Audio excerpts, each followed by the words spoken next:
Commander Jake Morrison walked across the bridge of the USS Defiance with careful steps. His ship was moving through space toward Kepler Station.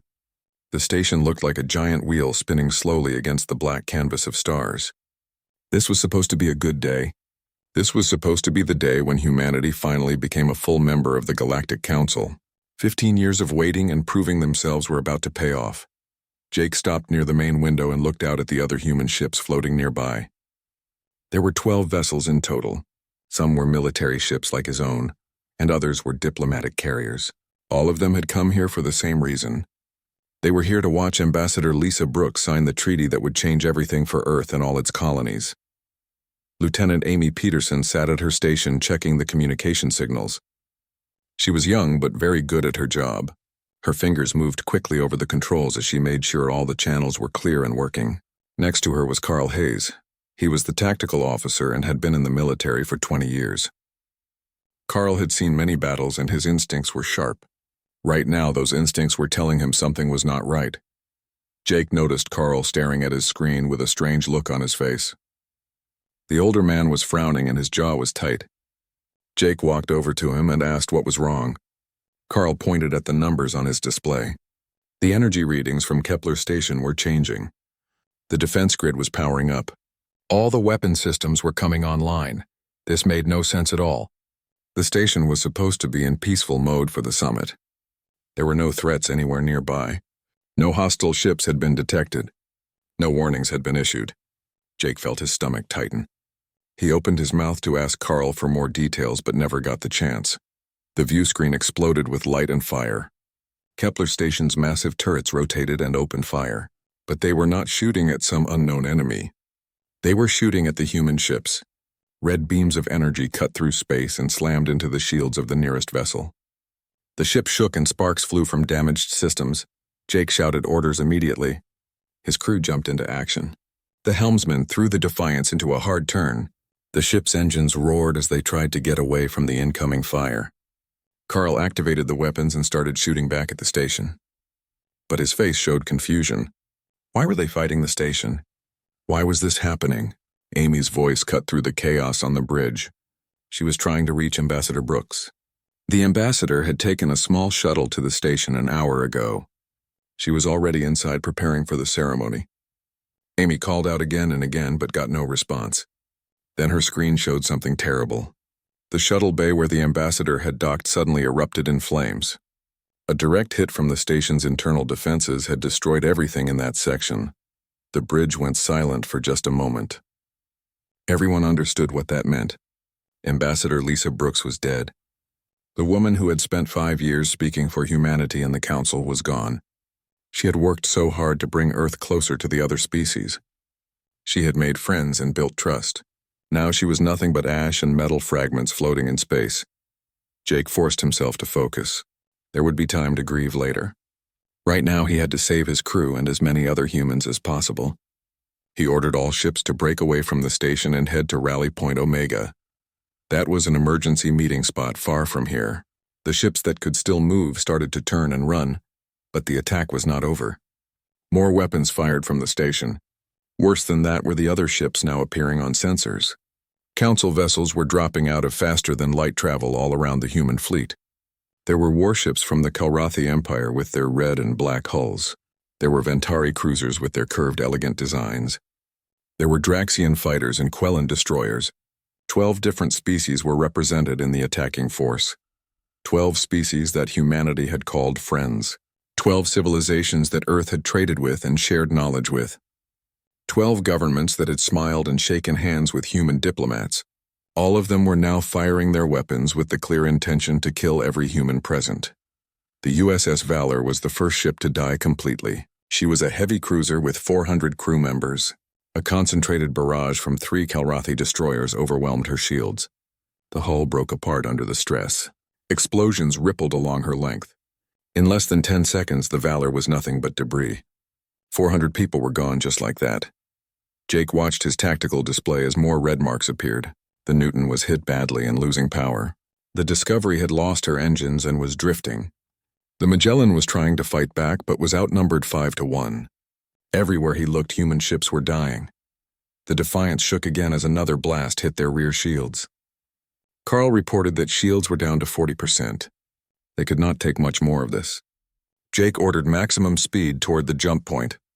They needed to get far enough away from the station's gravity well to enter faster than light travel. That was their only hope. Around them, other ships were trying to do the same thing. Some made it. Others did not. The Armstrong exploded when her reactor was hit.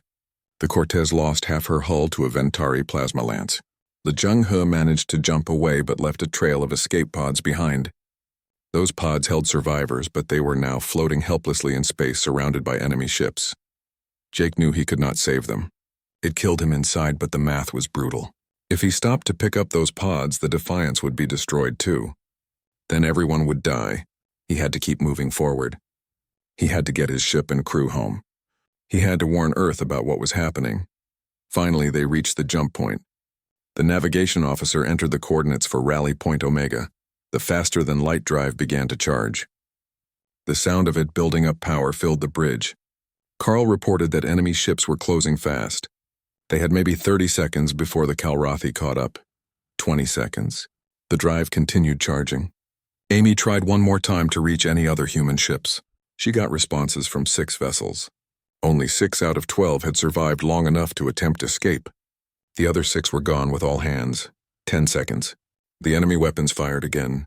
The shots went wide as the Defiance jinked left and right. The shields were down to 20% now. One more good hit would punch through. 5 seconds. Jake gripped his chair and prepared for the jump. His mind was already racing ahead. He needed to report what happened here. He needed to tell Earth Defense Command that the Council had betrayed them. This was not a misunderstanding or an accident. This was a planned ambush. This was Murder Zero, the faster-than-light drive engaged. The stars stretched and bent. The USS Defiance shot forward and left Kepler Station behind. But the memory of what happened would stay with Jake Morrison forever. 23 human ships had arrived at the station full of hope. Only 7 escaped. Over 6,000 people were dead. The Council had made a choice today. They had chosen war. They had chosen to try and destroy humanity.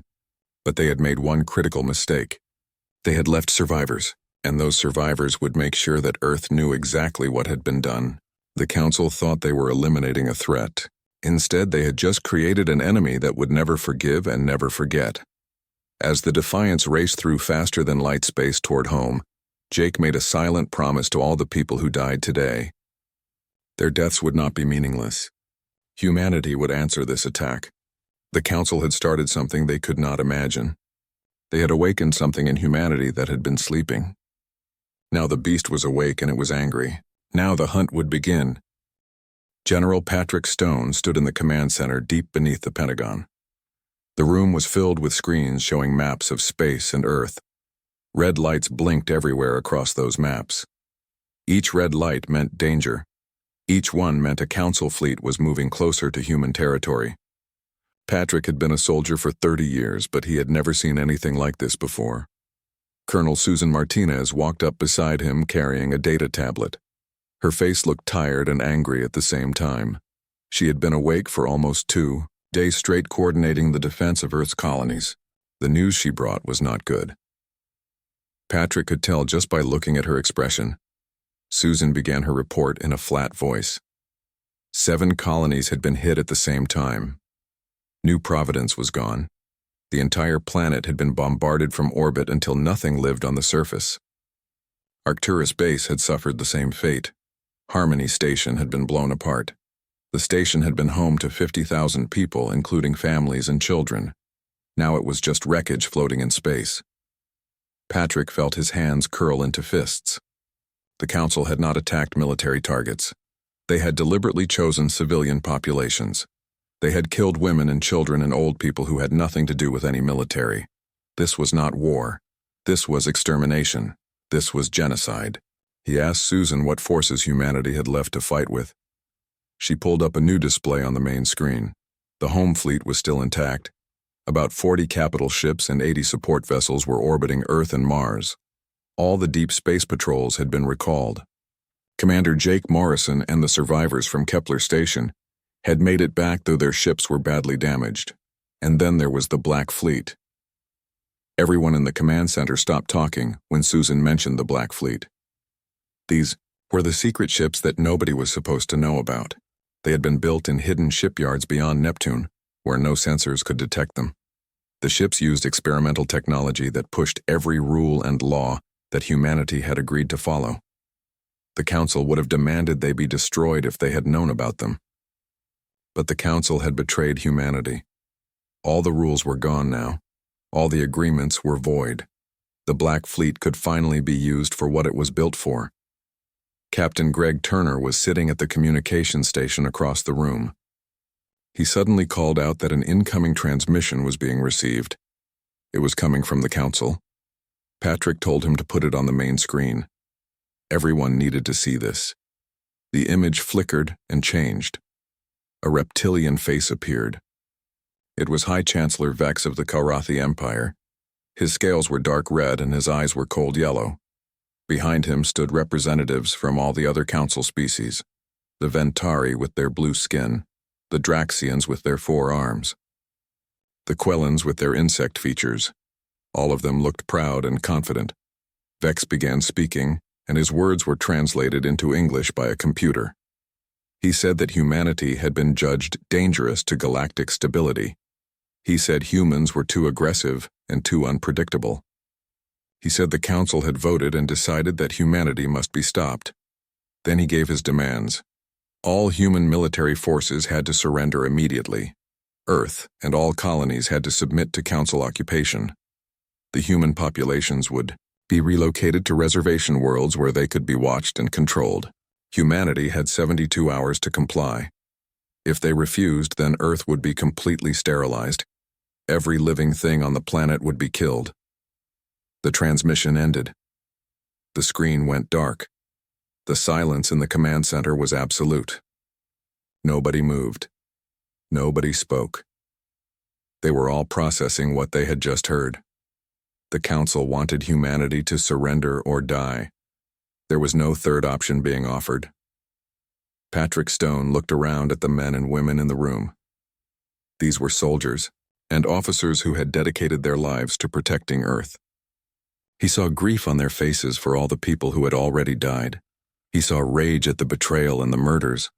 But most importantly, he saw determination. He saw the same look he had seen on the faces of soldiers throughout human history when they were pushed to the wall with no way out. Humanity had survived before. They had climbed up from caves to reach the stars.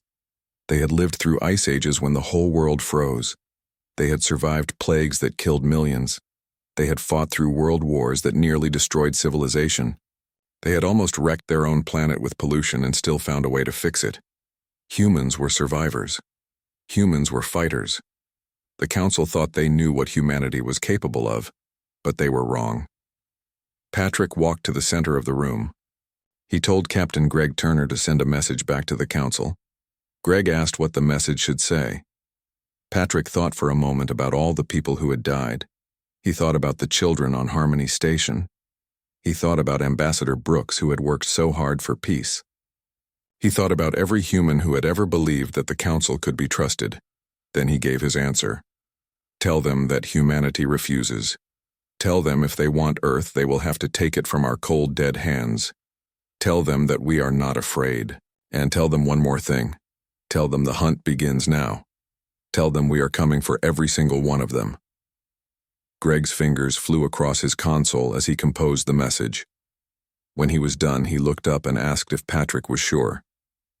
This message would mean total war. There would be no going back.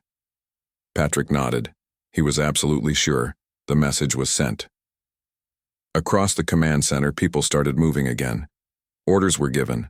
Plans were made. The home fleet was put on full alert. The colonial defense forces were mobilized. And deep in the darkness beyond Neptune, the Black Fleet began to wake up. Admiral Helen Cross received her orders at Fortress Luna. She was to prepare for the defense of Earth itself. Commander Nathan Cole got his orders on the bridge of the CSS Phantom. His mission was to take the Black Fleet and start hitting Council supply lines. Captain Jake Morrison was given command of a battle group. His job was to protect the remaining colonies. All across human space, the military machine began to move. Factories that had been making civilian goods switched to producing weapons and ammunition. Shipyards that had been building merchant vessels started constructing warships. Scientists who had been researching peaceful technologies turned their attention to weapons development. The Council had wanted to eliminate humanity because they thought humans were dangerous. They were about to learn just how right they were. When humans were peaceful, they could be kind and generous and creative. But when humans were pushed to the edge of extinction, they became something else entirely. They became hunters. They became warriors. They became the thing that nightmares were made of. Susan Martinez stood beside Patrick as they watched the preparations. She asked him if he thought humanity could actually win this war. The numbers were not good. The Council had 12 species with hundreds of planets and thousands of ships. Humanity had one species with a few dozen colonies and a couple hundred ships. On paper, it looked impossible. Patrick smiled. It was not a happy smile. It was the smile of a predator who had just been challenged. He told Susan that the Council had made several mistakes. First, they had attacked without trying to negotiate. That meant there would be no mercy and no forgiveness. Second, they had killed civilians. That meant every human would fight with everything they had. Third, they had left survivors. That meant humanity knew what was coming and could prepare. But the biggest mistake the Council made was assuming they knew what humanity was capable of. They had only seen humans during peacetime. They had only seen the diplomatic side. They had never seen what humans became when someone threatened their families and their homes. They had never seen human rage and human determination and human stubbornness, all focused on a single goal. The Council was about to get an education. They were about to learn why every predator species on Earth had learned to fear humans. They were about to discover what happened when you backed a thinking creature into a corner and gave it no choice but to fight. They were about to face humanity at its most dangerous. Patrick turned back to the displays. The red lights showing Council fleets were still spreading. But now blue lights were appearing too. Those were human forces moving into position. The war had begun. The Council had fired the first shot. But humanity would fire the last one. Around the command center, officers worked at their stations. Messages flew back and forth across the solar system and beyond. Ships moved into formation. Weapons were loaded. Shields were tested. Marines checked their gear. Pilots climbed into their fighters. Engineers worked on experimental systems. Everyone knew what was at stake. Everyone understood that failure meant the end of humanity. But they were not afraid. Fear had burned away in the fires of rage. Now there was only purpose. Now there was only the mission. The Council wanted war. Humanity would give them war. And when it was over, the galaxy would never forget what happened when someone tried to exterminate the human race. Captain Nathan Cole sat in the command chair of the CSS Phantom and watched the darkness of space through the view screen. His ship was invisible to every sensor that the Council possessed. The Phantom was the first vessel of the Black Fleet, and she was designed to be a ghost. She could slide through space without making a sound or leaving a trace. The Council had no idea she existed, and that gave Nathan a very dangerous advantage. Lieutenant Chris Palmer was at the weapons station running final checks on the systems. Everything showed green. The weapons were ready. Next to him sat Lieutenant Kelly Grant at the sensor station. She was tracking a target that was moving through space about 200,000 kilometers ahead of them. It was a Kalrathi supply convoy bringing food and ammunition to the Council forces that were laying siege to Earth. Commander Linda Price walked over to Nathan's chair. She was his second in command and had been with him since the Phantom's first test flight. Linda looked at the sensor data and nodded. The convoy was exactly where intelligence said it would be. 16 fat cargo ships protected by 4 destroyers. Those ships were carrying supplies that would keep the siege going for another month. Without those supplies, the Council forces would have to pull back and resupply. Nathan told Chris to prepare weapons. He wanted the destroyers taken out first. The cargo ships needed to see what was happening. They needed to understand what was coming for them. Chris entered the targeting commands and waited for the order to fire. The Phantom's weapons were not like normal ship guns. They did not fire bullets or energy beams. Instead, they used gravitic lances that could manipulate gravity itself. When fired, these weapons would create a gravity well inside the target ship. The ship's own mass would be turned against it. Metal would crush inward, Hulls would collapse. Crews would be killed instantly by the forces involved. Nathan gave the order. Chris pressed the firing button. 4 invisible lances of twisted gravity shot across space. They hit the 4 Kalrathi destroyers at exactly the same moment. The destroyers did not explode. They did not burn. They simply crumpled like paper balls squeezed by a giant fist. In 3 seconds, all 4 warships were crushed into balls of compacted metal and flesh. The cargo ships immediately scattered. Their captains knew they were under attack, but they could not see the attacker. They could not detect any enemy on their sensors. Their escorts were just gone. Panic spread through the convoy. The freighters were slow and built for carrying cargo, not for fighting or running. They tried to turn away, but their engines were not powerful enough. Nathan watched them run. He felt no pleasure in this, but also no guilt. The Council had murdered millions of human civilians. They had bombarded colonies and destroyed stations full of families. This convoy was a military target, and these deaths were necessary. He ordered Chris to continue firing. One by one, the cargo ships died. The Phantom moved through space like a shark hunting in deep water. Each shot was perfectly aimed. Each target was destroyed. Nathan made sure the kills were quick. He was not cruel. He was just doing what had to be done, but he did not destroy all of them. The last cargo ship was hit differently. Chris damaged its engines and weapons, but left the hull intact. The ship was crippled, but the crew was alive. They would survive. Nathan needed them to survive because they had to carry a message. Lieutenant Amy Rodriguez at the communications station looked at Nathan. He nodded to her.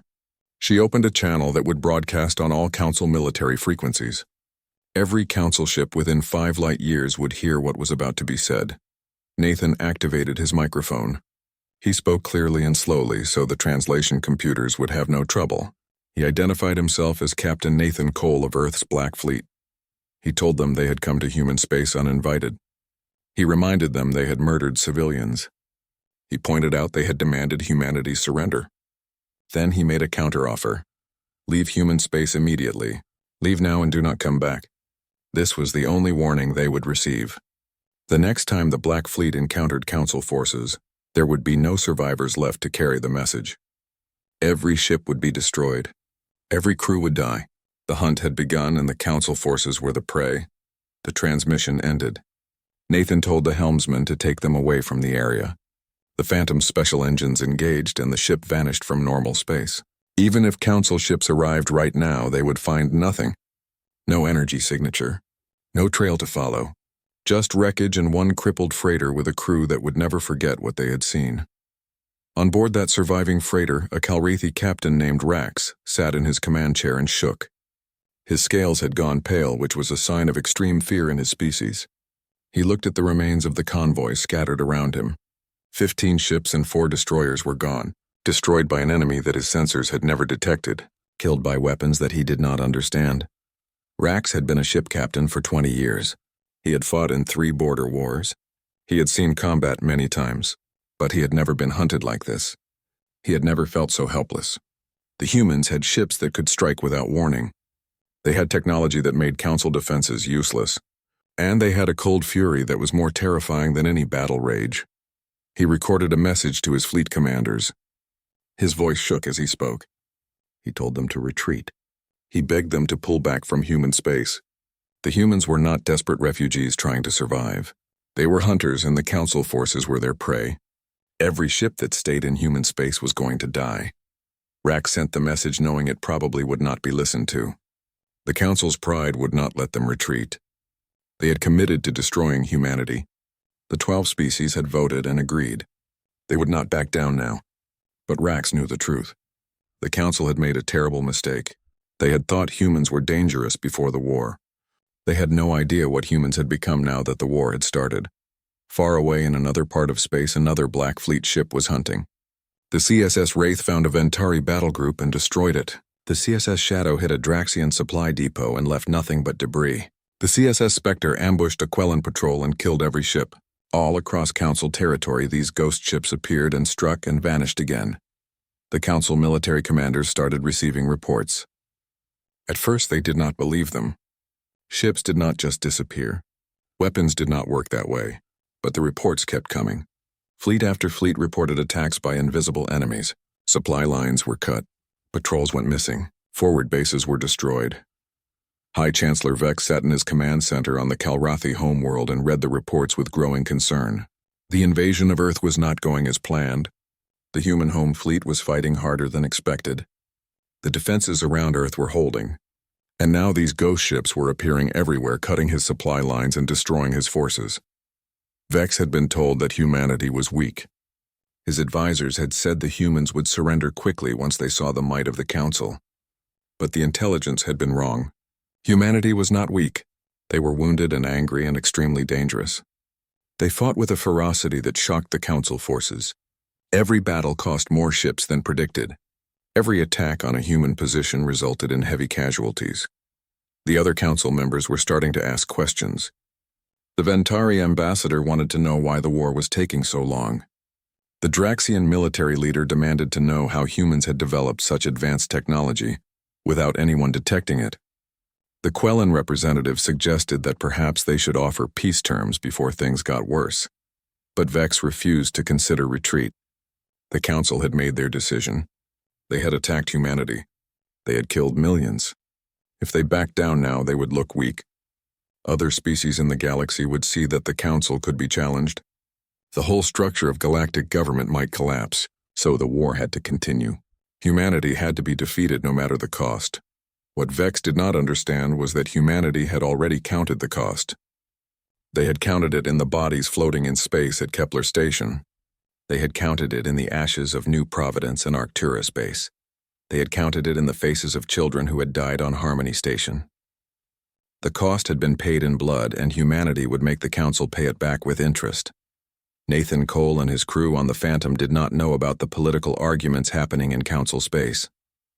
They did not care. Their mission was simple: hunt down every Council ship they could find, destroy supply lines, disrupt communications, make the Council forces afraid to move, turn the hunters into the hunted. The Phantom slid through space toward its next target. Sensors had detected a Council fleet staging area. Ships were gathering there to prepare for another attack on human colonies. Nathan studied the tactical display. There were at least 30 warships at the staging area. Taking them all out would be difficult, but it would also send a powerful message. Linda Price asked if they should call for backup. Other Black Fleet ships were operating in this region. Nathan considered it, but then shook his head. The Phantom could handle this alone. They would strike fast and hard and be gone before the Council forces could react. That was what the Black Fleet did best. Chris Palmer checked his weapons one more time. Kelly Grant confirme. Admiral Helen Cross stood in the command center of Fortress Luna and felt the weight of the entire war pressing down on her shoulders. The massive military installation had been built into the moon itself, with weapons and shields that could defend against almost any attack. But almost was not the same as definitely. 3 months had passed since the betrayal at Kepler Station, and the war had ground both sides down to exhaustion. Now the Council was preparing one final massive push to break through and reach Earth. Colonel Danny Wright was at the tactical station studying the sensor data that intelligence had gathered. His face was grim as he highlighted different areas on the main display. The Council fleet was gathering just beyond the edge of human sensor range. 200 capital ships, maybe 500 smaller support vessels. Every ship that the Council could spare had been pulled from other sectors and brought here. This was going to be the decisive battle. Helen studied the numbers and did not like what she saw. The human forces defending Earth had fought brilliantly for 3 months.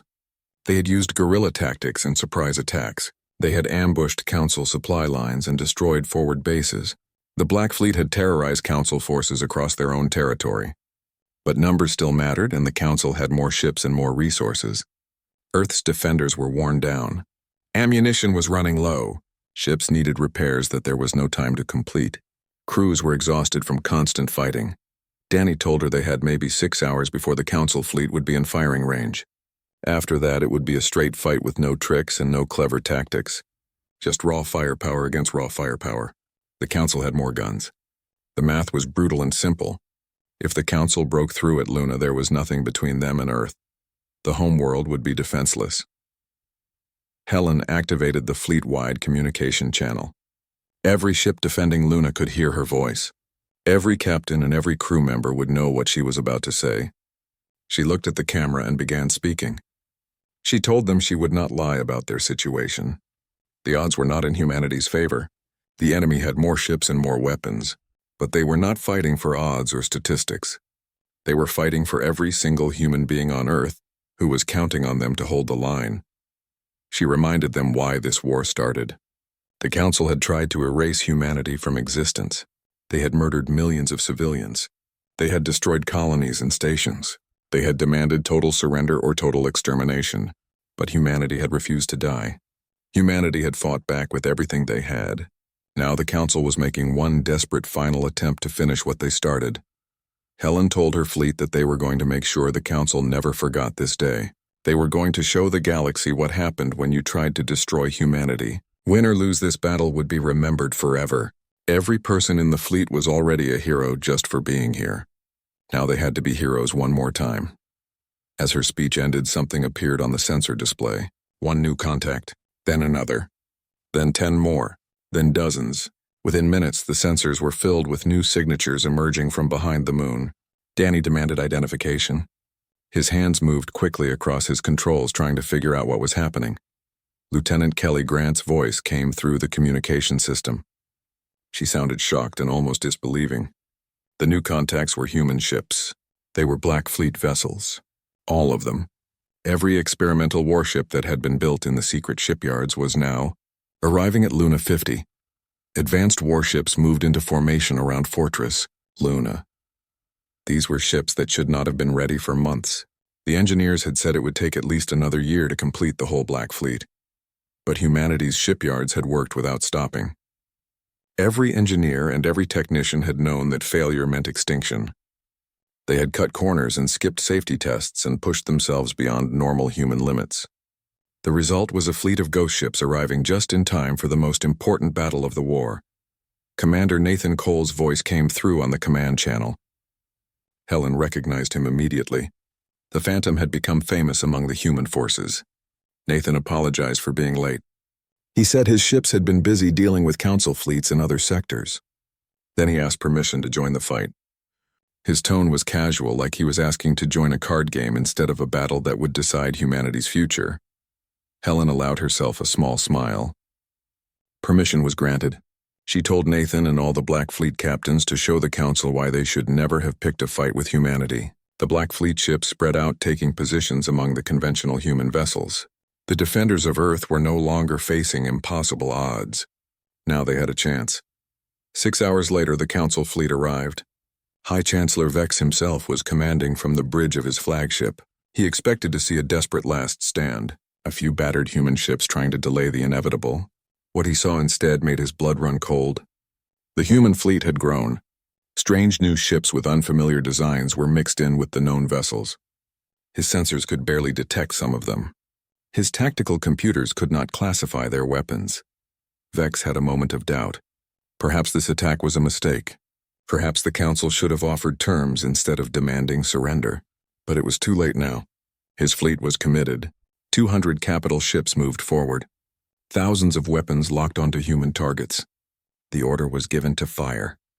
The space around Luna erupted into chaos. Energy beams cut through the darkness. Missiles streaked toward their targets. Point defense systems fired frantically, trying to intercept incoming weapons. Ships on both sides shook as shields absorbed damage. The battle had begun, and it was immediately clear this would be nothing like the Council had expected. The Black Fleet ships moved through the enemy formation like sharks in bloody water. Their exotic weapons tore through Council shields as if they did not exist. A Kalrathi battleship that had survived 3 months of fighting died in seconds when a gravitic lance crushed it from the inside. A Ventari cruiser exploded when its reactor was overloaded by a directed energy pulse. A formation of Draxian destroyers scattered when half their number vanished under the Black Fleet's assault. But the Council forces fought back hard. They had numbers and they used them. Multiple ships would focus fire on a single human vessel, overwhelming its defenses. The human cruiser Independence took hits from 6 different directions and broke apart. The destroyer Courage lost her engines and drifted helplessly until a Quellan battleship finished her off. The frigate Valiant exploded when a lucky shot penetrated her magazine. Helen watched the tactical display as red and blue markers winked out. Every blue marker that disappeared was a human ship and human lives lost. Every red marker was a council ship destroyed. The numbers shifted constantly. First one side had an advantage, then the other. The battle raged for hours with neither side willing to give ground. Nathan Cole on the Phantom targeted the largest council ships. His weapons could kill capital ships with single shots. The Kalrathi flagship was heavily shielded, but Nathan found a weak point near the engine section. One shot from the gravitic lance and the flagship's back broke. The massive vessel split in two. High Chancellor Vex survived only because he was thrown into an escape pod by his crew before the ship died. The loss of the flagship should have broken the Council fleet's morale. Instead, it seemed to make them fight harder. They knew this was their last chance. If they failed here, they would have to retreat all the way back to Council space. The shame would be unbearable, so they pressed forward, accepting terrible losses. Fortress Luna's main guns fired constantly. The installation was designed to fight off fleets by itself. Its shields were powered by reactors buried deep in the moon's core. Weapons batteries that could destroy battleships covered every angle of approach. The fortress lived up to its name, holding firm against wave after wave of attackers. After 18 hours of continuous fighting, the Council fleet finally broke. They had lost more than half their ships. The survivors were damaged and low on ammunition. The human fleet had suffered heavy losses too, but they still held Luna. The Council forces began to retreat. Slowly at first, then faster as the realization of defeat set in. Helen watched them go and felt no triumph. Too many good people had died today. The debris field around Luna contained the remains of both human and Council ships. Thousands of bodies floated in the wreckage. The victory had been purchased at a terrible price, but they had held. Against all odds, humanity had stopped the Council's final push. Earth was safe. The homeworld would survive. Helen sent a message to Earth Defense Command reporting the victory. Then she authorized rescue operations to search for survivors in the wreckage. Every life that could be saved mattered now. An unexpected transmission came through from one of the retreating Council ships. Helen almost ignored it, but curiosity made her accept. The face of High Chancellor Vex appeared on her screen. The proud reptilian looked broken and defeated. His scales were pale and his eyes showed fear. Vex spoke slowly. He said humanity should have died. The Council had judged humans too dangerous to exist. The plan had been perfect. The execution had been flawless. But somehow humanity Admiral Jake Morrison stood on the bridge of the USS Retribution and looked at the planet hanging in the view screen. The Kalrathi homeworld was beautiful from orbit. Blue oceans and green continents wrapped in white clouds. Cities glowed on the night side like jewels scattered across black velvet. 6 months had passed since the Battle of Luna, and everything had changed. The Council's attempt to exterminate humanity had failed completely. Now the Council was the one facing extinction, and Jake's fleet was deep in their territory. The war had transformed after Luna. Humanity stopped defending and started attacking. The Black Fleet had grown to 200 ships. Regular military forces had been rebuilt and reinforced. New weapons had been developed. New tactics had been perfected. The human fleets ranged across Council space like wolves hunting sheep. Every species that had participated in the betrayal was now paying the price. Lieutenant Amy Peterson turned from her console. She reported an incoming transmission from the planet's surface. It was High Chancellor Vex requesting to speak with Jake. Amy said Vex was asking for terms. The word terms felt strange. 6 months ago, the Council had demanded humanity's surrender. Now they were the ones begging for mercy. Jake told Amy to put the transmission through. The main screen changed to show Vex sitting in what looked like a bunker. The proud reptilian who had appeared so confident at the war's beginning was gone. This Vex looked old and tired and afraid. His scales had lost their color. His eyes showed defeat. Vex began speaking immediately. He said he was authorized by what remained of the Council to offer complete surrender. All Council forces would withdraw from human territory. They would pay reparations for the damages and deaths they had caused. They would submit to war crimes tribunals. Council leaders would face justice for ordering the attacks. He asked Jake to please stop the attacks. The Council had lost. Humanity had won. There was no need for more death. Jake leaned back in his command chair. He thought about Ambassador Lisa Brooks, who had died at Kepler Station trying to bring peace. He thought about the millions of civilians killed when the Council bombarded the colonies. He thought about the children on Harmony Station who never got a chance to grow up. He thought about every human who had trusted the Council and been betrayed. He leaned forward again and spoke directly to Vex. The Chancellor was correct that humanity had won the war, but Vex needed to understand what the Council had done. They had not just attacked military forces. They had tried to exterminate an entire species. They had murdered families and children. They had made humanity believe the only way to survive was to become the most dangerous thing in the galaxy. Captain Nathan Cole was standing beside Jake's chair. He spoke up, adding to what Jake had said. The Council would be dissolved. Every species that participated in the attacks would submit to human inspection of their military capabilities. Any species that refused would discover what the Black Fleet could really do when it was not holding back. There would be no exceptions and no delays, Jake continued. Earth was claiming neutral zones around all human territories. 500 light-years in every direction would be off-limits to Council ships. Any vessel that entered those zones without explicit permission would be destroyed immediately with no warning given. Humanity had tried peace once. The Council had shown that peace was a lie. Now there would be peace enforced by human weapons. The kind of peace where nobody would ever dare threaten Earth again. Vex nodded slowly. His head movement showed submission in Kelrathi body language.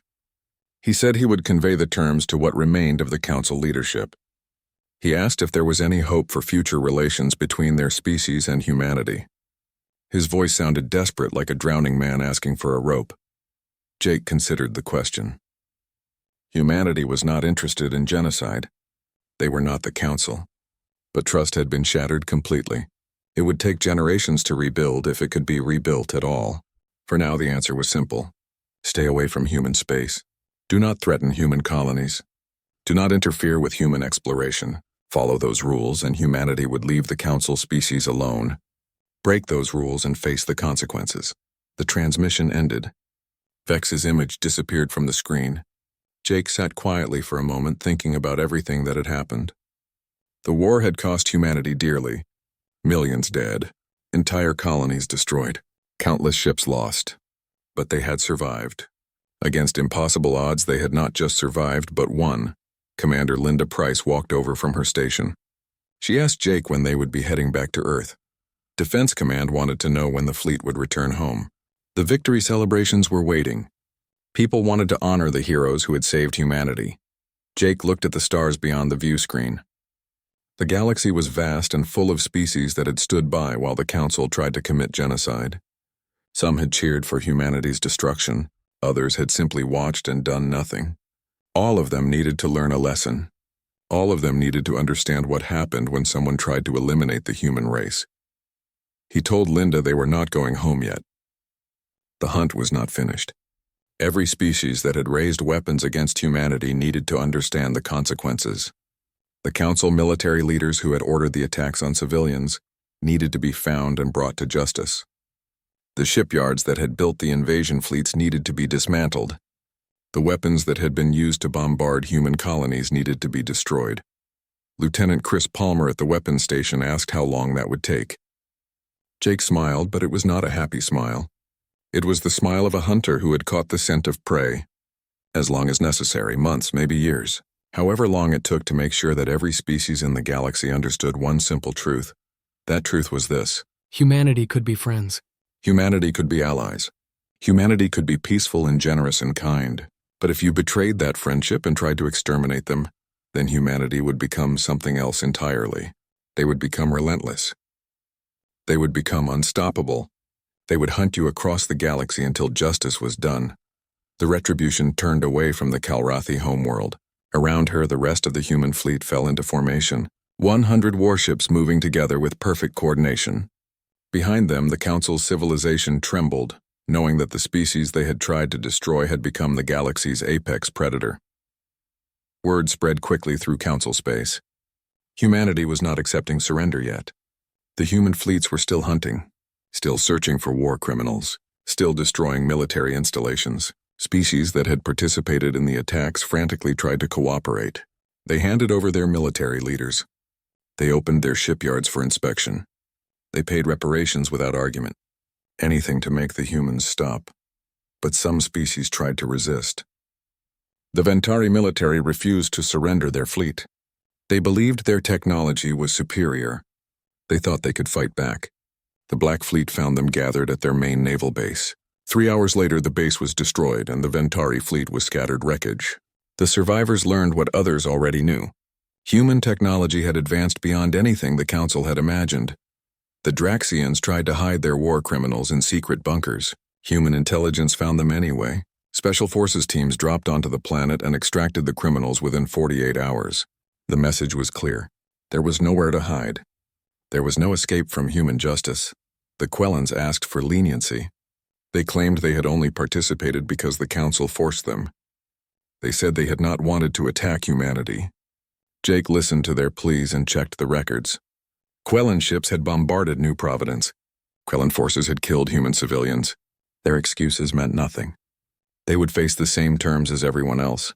Across the galaxy, other species watched and learned. The Council had been the dominant power for centuries. Now it was broken. Humanity had risen from near extinction to become the strongest military force in known space. Some species considered this a disaster. Others saw opportunity. A few even quietly reached out to humanity offering friendship and trade. Jake received these offers with caution. Earth's government would decide how to respond. His job was simpler. Make sure the Council's betrayal was punished. Make sure every species understood the cost of threatening humanity. Make sure the galaxy never forgot what happened when you pushed humans to the edge. On Earth, people celebrated the victory. Parades filled the streets. Monuments were built to honor the fallen. Children learned about the heroes who had saved humanity. But there was also a darkness to the celebration. Humanity had learned a terrible lesson. The galaxy was not a safe place. Other species could not be trusted. Peace was only possible when backed by overwhelming force. Some humans worried about what they had become. Before the war, humanity had been optimistic and hopeful. They had believed in cooperation and diplomacy. Now they were warriors and hunters. The innocence was gone, replaced by hard experience. But others argued this change was necessary. The Council had tried to exterminate them. Survival required strength. The galaxy respected power, not kindness. Jake Morrison did not concern himself with these philosophical debates. He was a soldier doing his job. His orders were clear. Hunt down everyone